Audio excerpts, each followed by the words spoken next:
Kakkodi മോരിക്കരയിൽ water ടാങ്കിൽ വീണാണ് ഒരാൾ ഇന്ന് മരണപ്പെട്ടിരിക്കുന്നത്. സിറാജ് എന്നൊരു തൊഴിലാളിയാണ് മരണപ്പെട്ടിരിക്കുന്നത്. വിശ്വനാഥൻ എന്ന ഒരാൾക്ക് പരിക്കേറ്റുണ്ട്. അതീവ ഗുരുതര നിലയിൽ ഇദ്ദേഹത്തെ സ്വകാര്യ ആശുപത്രിയിൽ പ്രവേശിപ്പിച്ചിരിക്കുകയാണ്. ഇപ്പോൾ എന്താണ് സംഭവം നമ്മൾ കൃത്യമായിട്ടുള്ള ആളുകൾ പഞ്ചായത്തിൽ അധികൃതർ എത്തിയിട്ടുണ്ട്. നമുക്ക് അവരോട് ചോദിക്കാം.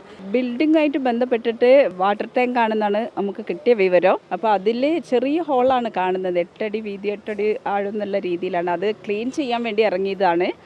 ആ സമയത്ത് അവർക്ക് ശ്വാസതടസ്സം വന്നപ്പോൾ വേറെ അടുത്ത ബിൽഡിങ്ങിലുള്ള ഒരാൾ വന്നിട്ട് സഹായത്തിന് ഇറങ്ങി. അപ്പോൾ 2 പേർക്കും ശ്വാസതടസ്സം വന്നു. ഫയർഫോഴ്സ് വന്നതിൻ്റെ ശേഷം രക്ഷപ്പെടുത്തിയത്. പാലത്തുള്ള സ്വദേശിയാണ് മരണപ്പെട്ടത്. അവരപ്പോൾ കക്കോടി പ്രാഥമികാരോഗ്യ കേന്ദ്രത്തിലേക്ക് കൊണ്ടുപോയിട്ടുണ്ടായിരുന്നു. അവിടെ നിന്ന് തന്നെ മരണപ്പെട്ടിട്ടുണ്ട്. അപ്പോൾ കൂടുതൽ കാര്യങ്ങൾ ഞങ്ങളും പഞ്ചായത്തും അന്വേഷിക്കുകയാണ്. പ്ലാനിലുള്ളതാണോ ഇതെന്നുള്ളത് നമുക്ക് വിശദമായിട്ട് കിട്ടണം. പെട്ടെന്നുള്ളൊരു ഇതായതുകൊണ്ട് നമ്മൾക്ക് എല്ലാവരും ഒരു വിഷമത്തിലാണ്. എന്താണെന്നുള്ളത് കൃത്യമായിട്ട് അറിയുന്നില്ല.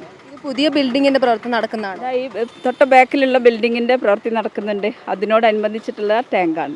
പുതിയൊരു ബിൽഡിങ്ങിന്റെ പ്രവൃത്തി നടക്കുകയായിരുന്നു. ഈ ഒരു ടാങ്കിൽ ഒരു തൊഴിലാളി കുടുങ്ങുകയും ഇയാളെ രക്ഷിക്കാൻ വേണ്ടി മറ്റൊരാൾ എത്തുകയുമായിരുന്നു. അങ്ങനെയാണ് 2 പേരും അപകടത്തിൽപ്പെട്ടുള്ളത്. ഏതായാലും ഒരാളുടെ മരണമാണ് ഇവിടെ സ്ഥിരീകരിച്ചിരിക്കുന്നത്. രേഷ്മ സുരേന്ദ്രൻ, അമൃത ന്യൂസ്, കോഴിക്കോട്.